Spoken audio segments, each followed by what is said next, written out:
Welcome, everyone. We're so glad you can join us today. You know, I've been teaching yoga since about 2001, and despite all the time I spend doing research and writing, I usually manage to teach 2 or 3 yoga classes a week. During this pandemic, I have started to learn a little about virtual yoga and teaching it. And it's amazing to see what Dana can do. Dana's been working with us now for a couple of years, and I think she might be certified in 2 or 3 different types of yoga. Trauma-informed yoga is one of them. If you think about the mission of our network, we really want to do what we can to alleviate trauma and uplift children in schools. And we believe this is a really important part of the process so that, in fact, children can feel better. Their well-being will improve, and their brains will be more prepared to learn. So welcome today. Glad you're here. Thanks, Dr. Mason. And now I'd like to introduce today's presenter, Dana Ashby, CEI's Director of Innovation and Research Support. After 7 years as a classroom teacher, from preschool to junior high school in Missouri, Georgia, New York City, and Japan, Dana transitioned to a career in education reform and development. She is the co-founder of Parent in the Moment, a mindfulness-based parent education service that helps parents understand how their stress affects their family relationships and how mindfulness can help support happiness, peace, and the bond of love. In addition to her work bringing mindfulness to schools in New England and around the nation with CEI, she has also written growth mindset-based curriculum for Mindset Works, Inc. to improve the mindsets of students and teachers. Dana is passionate about transforming education and family life to be more intentional, compassionate, and community-focused. Dana, I now turn the webinar over to you. Thank you so much, Dwanda and Dr. Mason. I'm so glad to be here with all of you to share a little glimpse into my knowledge of trauma-informed yoga and how you can apply that in your schools, either formally through a yoga class that might happen after school, before school, or during the school day, or by using some of the techniques I'm going to share with you today at certain points in time during class when a student might need to reset, or perhaps even in a mindful moments room. So I'm bringing you this information today, which I gained from a training that I did with the nonprofit organization Exhale to Inhale. They provide trauma-informed yoga to domestic violence survivors who are currently living in homeless and domestic violence shelters, prisons, or who visit hospitals and other centers to get this practice. And I was inspired to join that organization based on my own experience of trauma and using yoga as a really important healing tool in the moment when I did not feel safe in my own body, to find a sense of safety and confidence to get out of a bad situation. So yoga, I really feel, is life-saving and life-changing, and I hope that today you can get a few ideas to bring to your students and the staff in your schools. But before we begin, I would love to know what your own experience with yoga is. It's absolutely not imperative that you are a yoga teacher to be able to apply some of these techniques in your own schools. So please answer our poll question, and if you have a different experience, please let me know in the chat box. Yoga is variable, and we can all come at it from a different point of view. So I'll give you just a few more minutes to answer the poll, and please also, if you have any interesting yoga-based programs at your school, pop that into the chat box as well. Let's see how many of us have been experiencing yoga classes themselves, or maybe we have some teachers there. Great, it seems like there's quite a variety, but most of us have at least been to a few classes. Excellent. So why do we need trauma-informed yoga? We keep hearing this buzzword, trauma-informed. Why is it so important? Well, most Americans have experienced an adverse childhood experience, and over 15% of them have experienced 4 or more different types. Those include physical abuse, sexual abuse, emotional abuse, neglect and maltreatment, amongst others. And right now, during the COVID-19 pandemic, all of us are experiencing this collective trauma. And we know that trauma-informed yoga is a great tool to help people find safety in the body, because when a trauma occurs, those memories are actually stored as pain in various parts of our bodies. And that's a really fascinating technique or a really fascinating idea that is explored in the book, The Body Keeps the Score. And I really encourage you, if you're interested in that concept, to check that out and think about how our bodies keep track of our traumas and how yoga can be used to alleviate some of that pain and therefore aid the healing process. And trauma especially affects children, millions of children each year. So the biggest trauma that children experience is neglect and maltreatment, but many are also physically and sexually abused. And we have to remember that during COVID-19, many children were stuck in these home environments where they were and perhaps even are currently actively experiencing trauma. And so trauma-informed yoga can be really powerful because it helps in the moment to really reset their central nervous system, which we'll talk about in just a second, how trauma can disrupt the way that the central nervous system is working. So we have to keep in mind when students and staff are coming back for fall, that they're going to be coming back having experienced different levels of trauma depending on what their home environments were like. So Dr. Dan Siegel has this really great concept called the window of tolerance.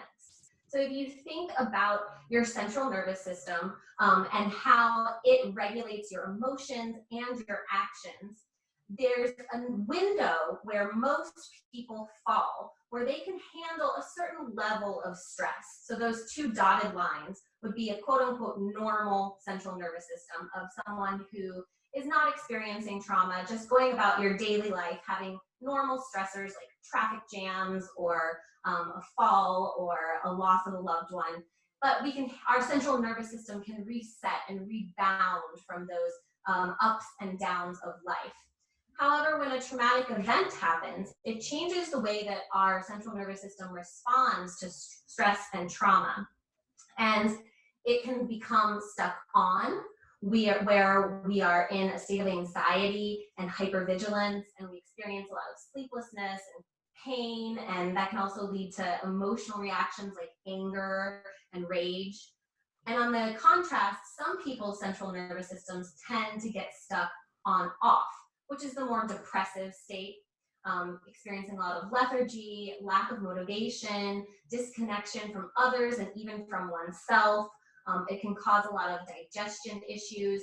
And these things make it more difficult for us to come back to that state of calm and balance every time a small inconvenience or stressor occurs. When we're stuck on or off, it's harder for our nervous systems and therefore our emotions and then behaviors to get back to that normal range where we can just brush it off, shake it off, and move on with our lives.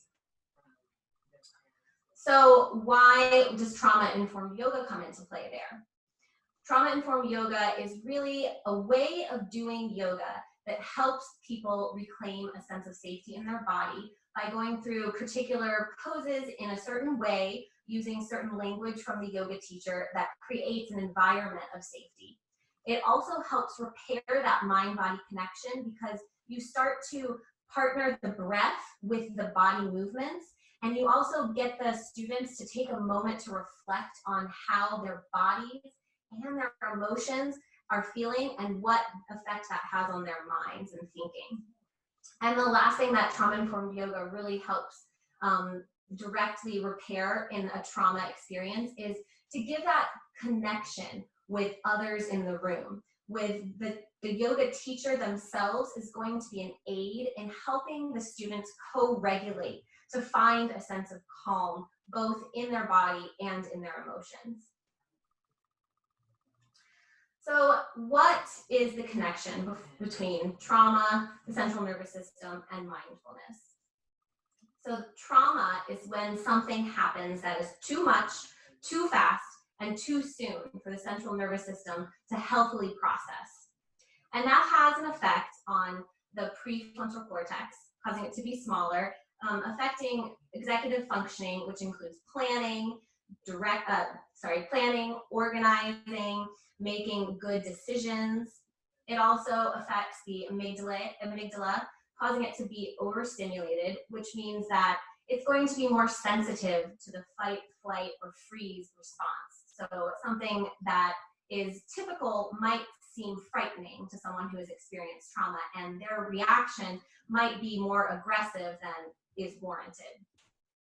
Another effect of trauma on the central nervous system is an underactive hippocampus, which is going to affect someone's ability to create and store new memories, which will have a direct effect on learning. All three of these are going to make learning more difficult because students are not going to have as quick access to those really important skills that help them study and remember the information they're learning in class. And they're also going to have more difficulty regulating their behavior so that they can pay attention in class.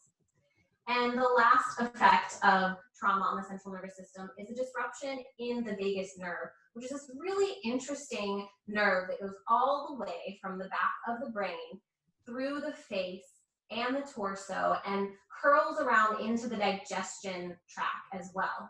So it really plays a key role in bringing the entire central nervous system back to homeostasis or balance, which is a state of calm. And that state of calm doesn't just happen in our organs, it's then directly translated to our emotions, and therefore allows us to live with behaviors that are a little more balanced as well. So if all of these things happen to our central nervous system because of trauma, where does yoga, mindfulness come in? There's been lots of research on yoga, breath work, and meditation that show a direct effect on the central nervous system. Some of this has been neuroscience research where they actually look at pictures of the brain and how it's changed. And a lot of research has also been done with tests of emotional regulation and looking at academic achievement as well. So a wide body of research has shown that mindfulness practices can increase executive functioning skills, help regulate the amygdala, increase the functionality of the hippocampus, and help keep the vagus nerve regulated.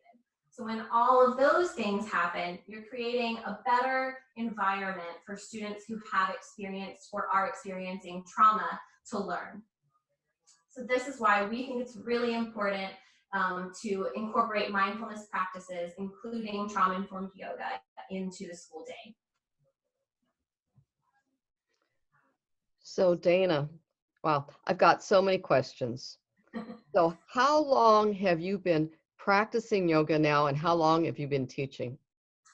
So I started practicing yoga in 2003 as a freshman in college. I came to it just out of anxiety. I was experiencing a lot of anxiety and someone recommended I try it, and I fell in love with Hatha Yoga. And I've been practicing on and off since then. And every time I've experienced a really big tragedy or a difficult period of my life, I found myself coming back to the practice more regularly. And that inspired me last summer to do a 200-hour course at Shakti Bar, and then another 50-hour course of restorative and yin yoga at Shakti Bar, and then the 10-hour course with Inhale to Exhale on trauma-informed yoga. Wow. No, you mentioned something that I think is really important. Sometimes when we get into a practice of yoga, we start to feel better. And as we start to feel better, we may just kind of say, oh, I don't really need to do it. You know, I'm doing well now. Let me just go on and I'll go back to my aerobics or whatever. I still remember my yoga teacher told us, oh no, watch out, because what'll happen is if you stop practicing, some of the benefits start to go away. Have you had any experience with that? Absolutely, yes. I think with yoga and other self-care practices, we often start to think, oh, it's working, I don't need it anymore. But that's why it's working, because you're doing it. And yoga, I think one of the most important things with yoga and other mindfulness practices is that they need to be a practice. They need to be a habit. They're most effective when you do them regularly. And there, in fact, is a really great study of a mindfulness program that was introduced in Chicago with some inner city youth who had, they were more at risk of going to jail. And so they did this mindfulness program to improve their self-regulation. And while they were in the program, it worked wonders. And there was a much lower rate of incarceration for this group of youth. As soon as the program was over, a year later, there was no difference whatsoever. And the researchers hypothesized that was because they weren't getting those regular reminders to practice these mindfulness techniques. They were very simple, easy things they all understood and could do on their own. But having that accountability to have a habit where it's done over and over, that's what really makes these practices work. You know, I was also taught that the yoga practice I do is a discipline.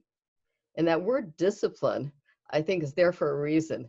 It means that sometimes, even when you don't feel like it, you end up doing it. You know, I tend to get up early and do mine in the morning, but I was taught, find a time during the day that works for you. And a lot of times it'll be morning, or it may be before you go to bed at night. Try to stick with that time. And I can remember times when, you know, I wasn't feeling so well. I might cut my practice back from 40 minutes or an hour back to 10 minutes, but at least try to get myself to a spot, a consistent spot. And I like to have a little aromatherapy, so a little incense, maybe light a candle, or now I've got my battery operated candles that I turn on. And I'm just there with my yoga music in this really calm setting. And I find it makes such a difference to have a routine in a way I can predict. Do you agree with that? Absolutely. And that's really also an important healing practice as well, because in trauma, our rhythms get off, and having a routine creates a sense of safety. So knowing what to expect is really important in healing trauma. So just coming to the mat is the most important part. Just showing up, even if all you do for the whole 30 minutes is child's pose, that's what you needed, and you listened to your body, and showing up was the first step. One last question. You know, I saw the word vagus nerve, and I think back to the books we've written on trauma and mindfulness and heart-centered learning. And we do talk about the vagus nerve as this nerve that goes from the gut all the way through the heart up to the head. And it's fascinating when you read the research about the vagus nerve. Do you know much about that research?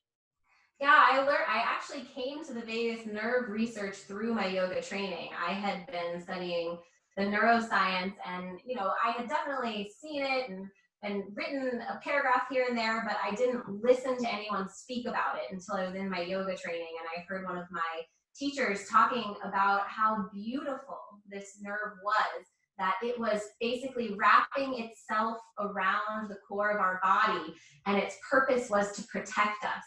And I really love thinking about that with yoga, and how yoga is basically the practice of helping yourself gain those skills to protect yourself.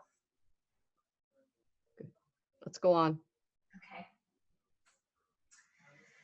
So one question you might be asking is it just yoga, trauma-informed yoga? What about meditation and visualization and breath work? I've heard that all of those things are really great too, and they absolutely are, and they can all be incorporated into a trauma-informed yoga class. And I love incorporating each of those into my classes in various ways. And these practices can also absolutely be done on their own during a moment in class where you just have 3 or 4 minutes rather than 10 to 15 minutes to do yoga. You could pick one of these quicker activities as well. So the difference would be that meditation often is done with your eyes closed or gazing at the nose, and you use the breath to help focus on letting go of thoughts or focusing on a particular thought. Visualization is calling a specific idea or scenario to your mind and imagining yourself or other people in that scenario.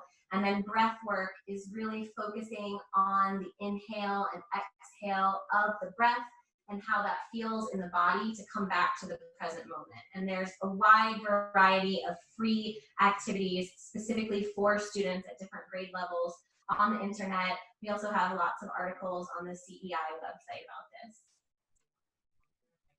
So why isn't all yoga trauma informed? Well, most of it can be. There are so many different types of yoga. There's vinyasa, which is one of the more common ones in America, where it's a lot about flowing from one pose to the next. There's power yoga, which is more cardio-based, really fast-paced yoga. Hatha Yoga is a more traditional yoga from India that is a little slower and the poses are held a little bit longer. Kundalini is another traditionally Indian yoga that's about really deliberate movements that are rhythmic and have breath work matched to them to really focus on a certain part of the body. And we also have restorative yoga, which is one of my favorite types. That's much more focused on releasing the muscles and relaxing. Yin is very similar. The poses in yin are held very long, but instead of relaxing, it's to stretch the fascia, which is the net that holds the muscles in and often is where the trauma is stored. So when I do trauma-informed yoga, when I create a class, I tend to incorporate a little bit of hatha, a little bit of yin, a little bit of restorative, and a single vinyasa flow. And so any form of yoga could be trauma-informed, with perhaps the exception of power yoga, which is more about an exercise rather than a healing practice. You'll start to see through this presentation how you could become a more trauma-informed yoga teacher, regardless of what type of yoga you yourself practice or teach. Yes, Iyengar is another type of yoga that's much more about the alignment and going through a specific type of postures as well. Someone shared that. Thank you, Cheryl. So what does make yoga trauma-informed? Instead of focusing on fitness, flow, or alignment, the focus is very much on making that mind, body, spirit connection. So we don't really care if the students are doing the poses right. We don't really care if they mix up the left and the right foot. It's much more about their own experience of connecting mind, body, spirit. And the teacher's language is much more invitational rather than instructive. So instead of saying, lift the left foot high into the air, place it down on the mat next to the right palm, you would say something like, listen to your body, inhale the arms up, take a back bend if you like, bring the right foot back as slow or fast as you want. Take a breath and inhale the right foot to meet the left, a little slower and more invitational rather than going through steps as you would in an aerobics fitness class. Another key difference in trauma-informed yoga is a very consistent use of breath as a tool. Most good yoga teachers give breath cues, reminding students to inhale and exhale on certain poses. But in trauma-informed yoga, the breath is really one of the key tools to help students make that connection with their body and mind, to feel safety and to remain in the present moment. So the use of breath along with movement is very consistent in trauma-informed yoga. And there are, while it's a nascent field of research and researchers acknowledge that we need to do more empirical studies on it, there have been some great findings from initial pilot studies of trauma-informed yoga, including a great program that is being used with teens who are at risk for addiction. Some of these are some mixed methods pilot studies, including this one that is going to be implemented. The research-based framework will be used for at-risk teens. Another one has already been used by Georgetown Law Center on poverty and inequality. They used it in residential programs for girls in Connecticut and Pennsylvania, and they also incorporated an extensive literature review on yoga and how using trauma-informed programs across the country have been showing promise. The program that I work with, Exhale to Inhale, did a study of their findings with Sarah Barnabaum, who works with the New School, and they found that participants in our trauma-informed yoga practice had decreased body sensations, stress levels, and increase in self-agency. Another small study with veterans showed that a 10-week trauma-informed yoga reduced PTSD symptoms. So there's a question in the chat, would laughing yoga be considered a great resource? Absolutely, laughing yoga would be really fun. I've not really practiced that very much myself, but laughter is a really great tool to bring joy and reset the central nervous system. So absolutely. Okay, as you were speaking, I thought, well, we have some people here who haven't had much experience with yoga or breath work or meditation. And if you can remember back, Dana, when you first started to learn to meditate, I know from my experience, it took a while. And I wasn't able to really keep my thoughts, focused on one thing, or to let my thoughts just go. Sometimes they'll say, empty your mind. Mm-hmm. Do you have any hints for someone who's having a little trouble with emptying their mind? Absolutely, yeah. I always recommend to meditation and mindfulness newbies to start out with as many tools and resources as you can get your hands on. So whatever works the best for you.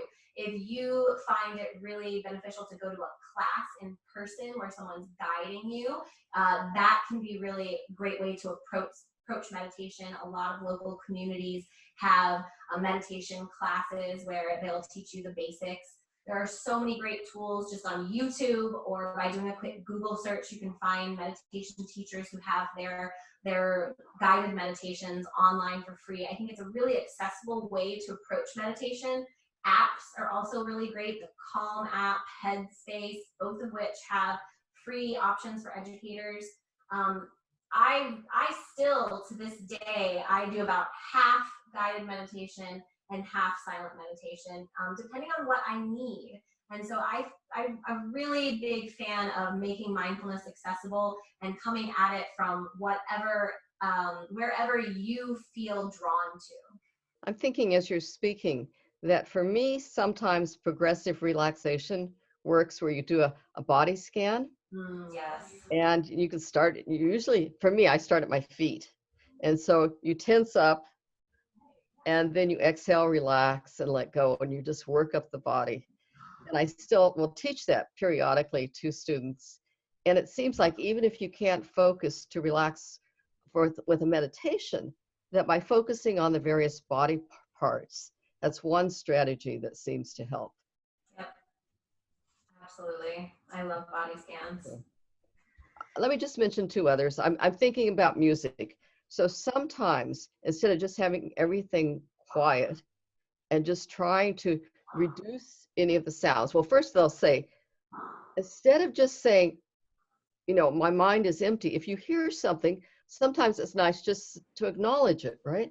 Oh, yeah. Yeah. And that's actually something that we do often in the trauma-informed yoga classes, is we take a moment to reflect and to look around the room and notice the colors, the shapes, notice the smells, notice anything around you, the texture of the mat. It's really grounding to come back to where you are and not get carried away by those thoughts. And then there's one other technique that's kind of like this. So it's you are meditating, trying to keep an empty mind, a thought comes to you. And one of the techniques I learned was to put that thought in a balloon and let that balloon float into the sky. Yeah. So just a way to release the thought, come back to the quiet. And sometimes when you first start, those moments of quiet are going to be very, very small, very tiny, but they're precious. So anyway, the basic message is stay with it. Don't beat yourself up, and just relax and appreciate whatever it is you gain. Yeah, I see some questions in the chat about evidence-based yoga programs for high-risk youth. Actually, something interesting that I didn't mention when I was showing you the graphic about how mindfulness affects the central nervous system is that most of those programs found a greater effect in the students who were who had or were experiencing trauma, or who had lower academic achievement. So most of these trauma-informed evidence-based yoga programs, they are beneficial for all students, but especially high-risk youth. Mindful Schools is one that has a lot of great evidence behind it. Chris, can you think of any specific for high-risk youth? Well, I mentioned online Yoga for Youth is a program that Nina Carr really used, and she started to work with youth in juvenile detention centers. And then it's expanded and is working with a cadre of teachers around the globe, actually. I think she works in 17 different countries. Wow. Jeff Donald, who did a presentation for us a few months ago on mindfulness coordination at the district level, uses her technique. Satbir at Harvard University has done research that informs the practice. But Jeff's work actually started with high-risk adolescents. So I think there is evidence out there. We still are growing that body of literature, but there are lots of studies. And in fact, I think maybe we've written about some of them in our newsletters. Yes, absolutely. I would encourage everyone to, it's hard for Chris and I to remember all of the research because there's so much great information out there. But yes, our CEI newsletters, if you go there, we have a lot of information there. So we can send you a link to the website so you can access those. So, as Chris mentioned, sometimes there are challenges. Not everyone can approach this. It's scary for a lot of people. This is a big unknown, and there is a lot of resistance sometimes. General barriers to implementation of trauma-informed yoga include procrastination, just pushing it off, fear of trying something new or not being able to perform once you're doing it. Also, if you have specifically experienced a trauma, then each person's response to that trauma is different and unique, and therefore each person's window of tolerance for their central nervous system is unique. And these challenges that are listed here are going to show up in different ways and at different levels as well.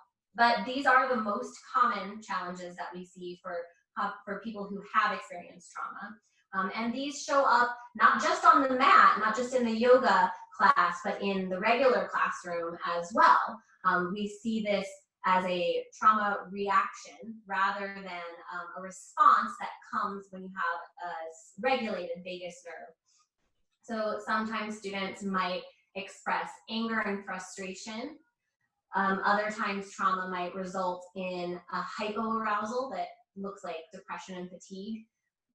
Intrusive thoughts are also another hallmark of trauma. Avoiding things, having disinterest in things. And then dissociation, feeling out of your own body, or shaking and trembling. So all of these things can show up while people are practicing trauma-informed yoga. And as a yoga teacher, you can just keep an eye out for these things, and there are specific ways to overcome these challenges.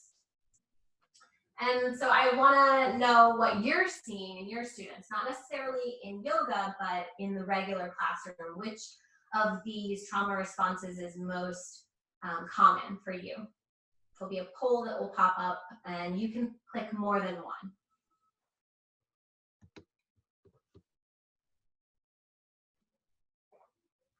So I'll be going through specific poses and techniques that you can use when you see these behaviors, and they are all can be incorporated in a class And perhaps if you're creating your own yoga class, you come up with a sequence of poses, but you notice during the class that one student is sitting on the mat, not really engaging, then you might try one of the techniques I'm going to share to overcome avoidance and just slip that pose into your sequence, and no one even needs to know.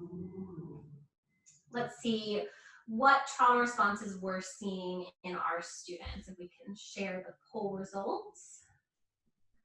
Avoidance is the biggest one. Hyper-arousal as well.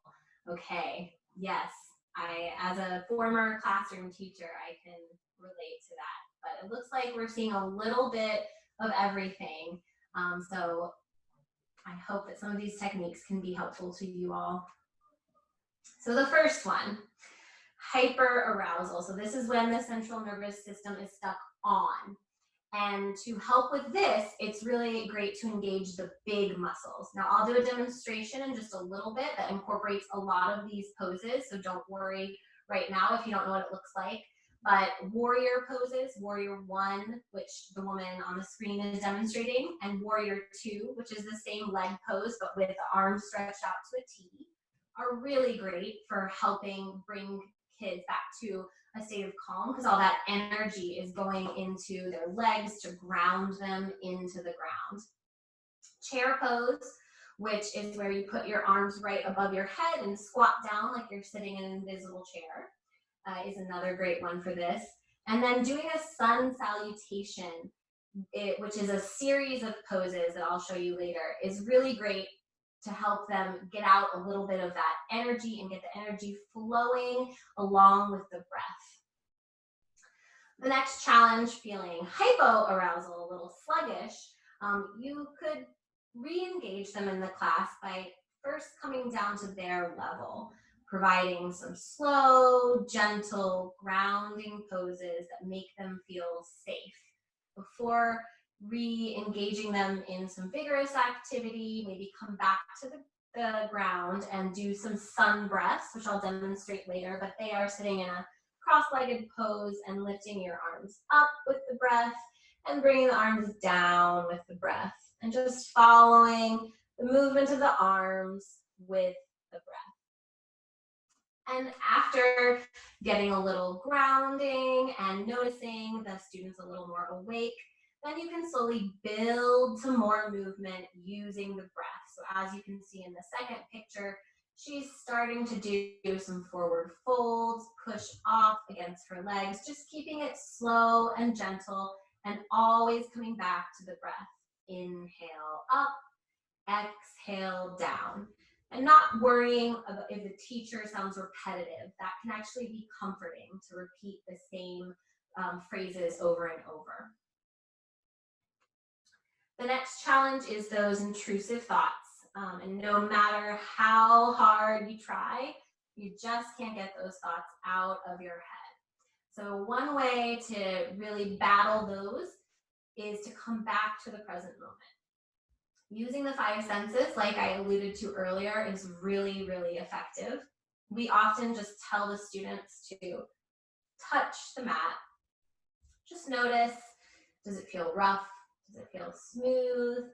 Not telling the students what to feel or what they should feel, but asking questions, being curious, asking them to get curious, having them look around, notice colors, notice shapes, notice smells, notice sounds, and making sure that they understand that it's okay when these senses come in and distract us. As Chris said, we just acknowledge them and we invite them to walk away. Another great way to come back to the present moment when someone's having intrusive thoughts is to do an affirmation. One that I really like is right here, right now. And students can repeat that out loud to themselves. It's really effective to do it with the breath. So on an inhale, saying right here, and on an exhale, saying right now. For example, right here, right now. And you can put whatever words work for you. The words inhale exhale can be really great. I also like I am, and then whatever word empowers you. I am love. I am calm. Any affirmation you like. Great idea, Chris. Anybody can think of an affirmation to practice on your own. It's most powerful when you come up with the affirmation yourself. So I encourage you to come up with an affirmation that you personally can turn to anytime you're having intrusive thoughts and need to come back to a calm center. Because remember that as a teacher, whether you're teaching on the mat or in the classroom, you are co-regulating your entire class. So if you are calm, your class is going to be more calm as well. And if you're a school leader, if you are calm in a staff meeting or under a crisis, then it's going to help the rest of your staff calm down as well. So another challenge is avoidance. And avoidance is actually our bodies taking care of us, because we often have really big thoughts and feelings that our central nervous system can't handle in the moment. So when a trauma survivor suppresses a memory, that's actually the body taking care of the brain and the emotions and storing that memory away in a file folder until the rest of the body is ready to process that. So avoidance is something that helps us when we're in immediate danger, but we also need to recognize that these strong emotions are important and they point to something that we need to pay attention to. So while avoidance can be a helpful coping mechanism in the moment, it's not something that we can rely on forever, because this is what happens when trauma is triggered. The body gets a hint of being okay enough to process a big emotion, and some small event in life can trigger all of those memories, and it's a little overwhelming in that moment. So we want to be very careful when approaching the topic of avoidance, which most of you mentioned you've seen. A really great way to overcome avoidance is to offer choice. So it's not going to be effective to require yoga. No one is going to feel safe if they are being forced to do something. And what we have often seen, especially with teens, is that at first there's no interest. They just sit there and roll their eyes. They don't want to be a part of it. And then, you know, as long as they are able to be around and not disrupt, they start to get a little curious, and maybe the next week they try out a few poses or one visualization, but just give them space and let it happen over time. Like a relationship, it just has to unfold in time, and just keep trying and offer different techniques, offer different types of yoga, and just keep at it. And eventually they'll be curious and they'll talk to their peers and see how their peers are finding benefits, and they'll get there. So giving two options is really important. Doing a present moment meditation can help people who are avoiding, because they might be avoiding those big feelings that are coming up. So coming back to the present moment can be really important. And then using quotes. I love including inspirational quotes in my yoga classes. That can be an approachable way for some students to come into trauma-informed yoga. So this challenge, dissociation, this is when your body's protective mechanism comes into play during trauma, and it can be really a sensory experience, a sense of self or a personal history that causes dissociation. And one way for students to come back into their void, into their bodies, is to place their hands on themselves. As a trauma-informed yoga teacher, you should never place your hands on another person's body, because that could be triggering unless you know them very well and you have a relationship where that's a normal part of your interaction. Otherwise, just guide students with your voice to put their own hands on their body. For shaking and trembling, this can really occur for two reasons, either muscle fatigue or because energy is being discharged. students are probably going to want to leave the pose when they start to shake or tremble. And remind them that these are normal feelings and it's okay to be uncomfortable, because staying in the pose is going to help them feel more confident that they can overcome a challenge. Remind them of their strength, but let them know that it's absolutely okay to let go, come out of the pose, and come back to it. Taking a child's pose can be really nice way to reset. There are some general practices for trauma-informed yoga. The first is to set the class expectations together. So instead of coming up with rules on your own that you tell everyone, you just ask them what would make them feel comfortable. Usually it's about noise level, about closing the door or opening the door. Just that very first time that you meet, asking them what would make them feel safest. And we also talked about that invitational language, asking them to get curious about their body, giving them options. We also want to avoid telling a student how a pose will feel, because our bodies are unique and things are going to feel different for each person. So we want to avoid saying things like, child's pose is the most relaxing pose, or doesn't this feel like a nice stretch in your hips? Might not feel nice to everybody. So just be careful about the language that you use. Again, no touching or adjusting. We're just concerned about the breath and movement connection, not the alignment. And then the last tip is to keep it simple. Don't try to pack too many poses in there. It's much more about the process rather than having any kind of beautiful flow or teaching complicated poses. I think we're going to need to skip this one so we can get to the mini class, unless you wanted to pop in, Chris. Well, I'm thinking we've had one question come up. So why don't we take 2 or 3 questions right now if we have them, Okay. and then go to the class? And I just want to point out a couple things that you mentioned that I think that are really important. One of the reasons we say don't touch a student or help with the adjustments is that first, sometimes touch can trigger trauma, right? For some of our students, that just triggers what we don't want to have happen. And then the other thing is, as you said, the focus is not on perfection of the posture, which can be intimidating and threatening. So rather, it's on the process of being there, the essence of the position, the posture, the flow of the energy. And if you do something that will cause students to doubt their capacity, you're doing things that actually inhibit the process again. Would you agree with that? Okay, it's basically if someone has experienced trauma, then in fact, if you approach them to help with an adjustment, that may be intimidating for a number of reasons. One of the reasons is that they may feel that they're not capable and that they can't do this. Yes. Right? Absolutely. Yeah, absolutely.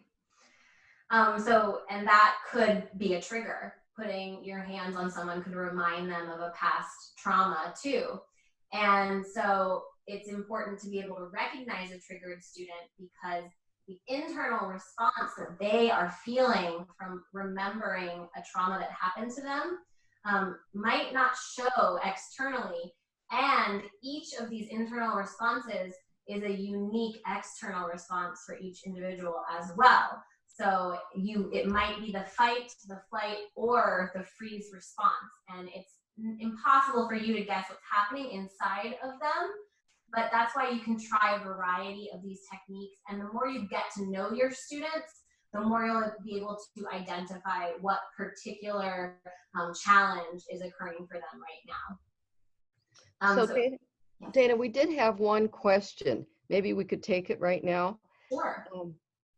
And that had to do with, you had a statement about your body will recognize when in fact it's okay to handle the yoga, the posture, that the trauma is not triggering something. Your body tells you, hey, it's okay. Can you talk a little bit more about that? Yeah, so when our emotional regulation systems are not working optimally, then our body knows that we can't actually handle processing that traumatic experience. And so it stores it in a different place, kind of a different file folder, where we don't access it the way we access normal memories. It's a much more emotional memory that can be triggered by sensations. And so that's what's kind of happening, is as we heal in our daily lives, time is healing. And as we move forward past a traumatic event, we start, our central nervous systems also start to become mature, and we learn coping strategies. And then our body starts to feel safe enough to access those memories when something triggers that memory. I would say too that you may sometimes have pain.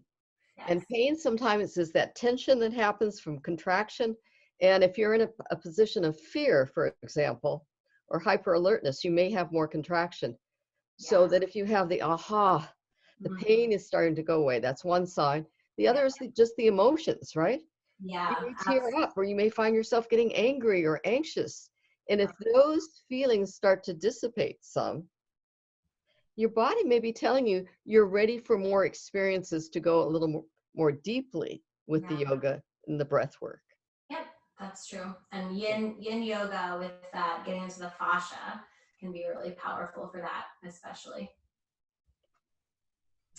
So what do we do? I think we're almost ready for your yoga class, right? Yes, we are getting close. I'll power through this last slide. So what do we do if someone is triggered? Like I mentioned before, the first thing is to focus on yourself, because remember that you are the one that is co-regulating the rest of the students. So bring yourself back to a state of calm. And next, try to bring the students back to the present moment. Using the senses is really great. I like to use the senses in mountain pose, and I'll show you how I do mountain pose specifically to bring people back to the present and ground them again. And connecting to the breath is another really effective way to calm down the central nervous system, and then you're calming down the emotions, and then you're calming down the mind as well when someone's triggered. And then the last thing is, after the fact, you want to help the student integrate their experience. So if it is someone that you're working with in a counseling situation, that's a very natural transition to make sure that you talk about what just happened in that counseling session or the next counseling session. Another way to help children or teens or staff members integrate a triggering experience is to give them options like journaling, using art or movement therapy, but making sure that you give them some protective factors to think about and process what they experienced in the class. So I think we're going to hold questions that you can put in the chat, and we're going to do a very, very brief 10-minute or less yoga class, trauma-informed yoga class. And you don't need to be wearing any special clothes or anything. It's completely accessible, even if you're just sitting at your desk on your couch. Or you can just try this out with your students later. So the first part of a trauma-informed yoga class is to set the expectations, let people know what's coming, because that provides a sense of safety. So in this mini class, we're going to start by coming into the body with a little bit of awareness. Then we'll be connecting the breath with movement. Then we'll stand up for a little gentle flow to get the body moving and play with a balance pose. And then we'll end the class with a short body scan, then bring the body into a state of relaxation with a single minute of silence. For younger students, I would do 30 seconds of silence. And then ground everybody back into the present moment with an affirmation. This is going to be a mini class. I'm going to go a little faster than I normally would, and there'll be much fewer poses. But it will give you a little bit of a taste as to what trauma-informed yoga looks like. And there is a whole series that I did on trauma-informed yin and restorative yoga on the New England MHTTC website as well. So let's do our little class. You can just find a comfortable seat. And you can either close your eyes down or look at the tip of your nose and pay attention to where your shoulders are. drop them down if they're hunched up by your ears. Where is the tongue? Is it stuck to the roof of the mouth? If so, remove it. And then just start breathing in and out, noticing where the breath is. Does the chest rise and fall? Does the belly rise and fall? Where do you feel the breath? Take a deep breath in through the nose and out through the mouth. You can leave your eyes closed or open them up. And we're going to inhale our arms up above our heads. And then we'll exhale as we bring the right hand down to the mat. Inhale the left arm tall, and exhale, bend the right elbow, leaning over with that left arm. Inhale the arms back up to the center. Exhale the left hand down to the mat. Inhaling, stretch the right arm high in the sky. Exhale, bend that left elbow, leaning over with the right arm. Inhaling back to center. Exhaling the hands to heart center. Taking another deep breath in and out. Check in with your body. Get curious. Notice how it feels. Are you feeling any different than you did just a moment ago? Go ahead and come over onto hands and knees. We'll do a little cat-cow, inhaling up, stretching, shining the heart forward, exhaling, rounding the spine, and then getting curious with our bodies, paying attention to what movements they are asking for, maybe making circles with the hips, perhaps flipping the wrist over to stretch those wrists that have been on keyboards all week, whatever your body is asking for. Just inhaling and exhaling with our movements. Coming to some stillness in the body and bringing the right foot in between the two hands, tucking the left toes, lifting the left knee and bringing the left foot to meet the right and hanging in a forward fold. Inhaling the arms up. And exhaling to heart center. We'll do 2 sun salutations, trying to pair our breath with our motions. So inhaling the arms up, maybe doing a back bend if that feels nice. Exhaling, forward fold. Bringing the hands to the mat and stepping the feet back to a plank position. You can come down straight away or drop your knees, your chest, your chin, and slide forward into a baby cobra. Place the hands back on the mat and through tuck toes and knees. Come up to a down dog. Take a deep breath in and out. And slowly walk to the front of the mat, hop or step. Hanging in a forward fold. Slowly rise up.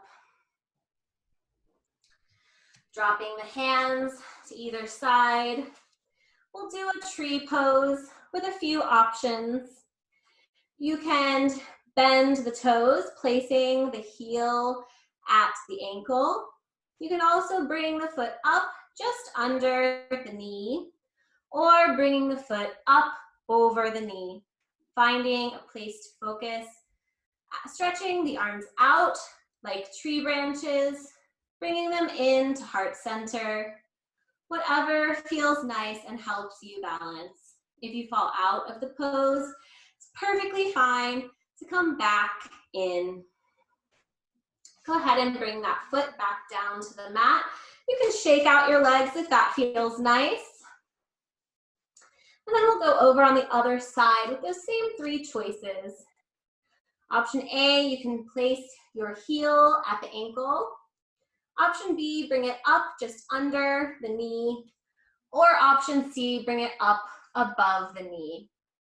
Again, you have some options with the hands stretched out like tree branches. heart center, or maybe at our waist. Remembering to breathe in and out. Bringing the foot back down to the mat, and then coming down to the mat, lying on our backs, resting on our sides, or sitting up in a comfortable pose on the ground or in a chair. We'll do a quick body scan. Eyes can be closed or soft gaze at the nose. Take a deep breath in, noticing the rise and fall of the chest and the belly. Let everything out. Start at the top of your head and get curious about any sensations you feel in the forehead, in the face, in the neck, in the shoulders, in the arms. Remembering to continue to breathe in and out. Traveling now down the torso, into the legs, and through the feet. Feeling the breath moving from the top of the head all the way to the bottom of the feet. Take another deep breath in and out. I'm going to leave you with 10 seconds of silence.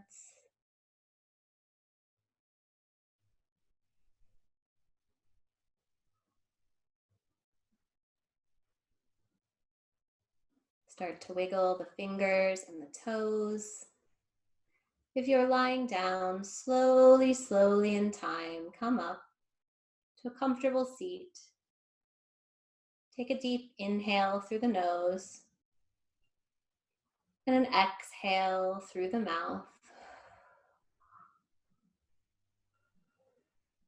As you inhale, repeat out loud or to yourself, right here. And as you exhale, say right now. I'll say it 3 times aloud and 3 times silently with the breath. Right here,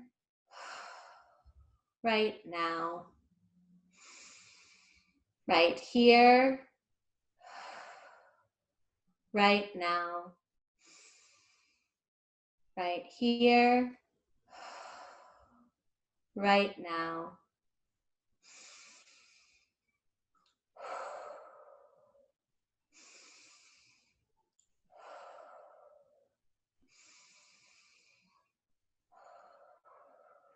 You can blink open the eyes and check in with your body and bring this practice with you through the day off the mat.